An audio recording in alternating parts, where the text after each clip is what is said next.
140 করে 2 কেজি মাছ নেওয়া হচ্ছে।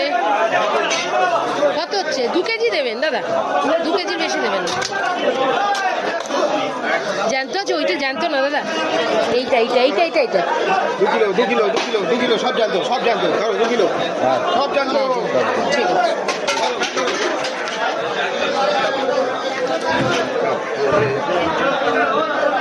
মানে হলো 280 টাকা দিয়ে দাও। বাপ ছেলে দুজনে মিলে এখন মাংসের দিকে গেছে। বলছে এ বলে দেশি মুরগি মোরগ নেবো, ও বলছে এই নেবো, ওই যে লাল লাল মোরগগুলো। আমি বলেছি না বাবা, এইসব মোরগ ফোরগ নেওয়ার দরকার নেই, অন্য যে আগের দিন খেয়েছি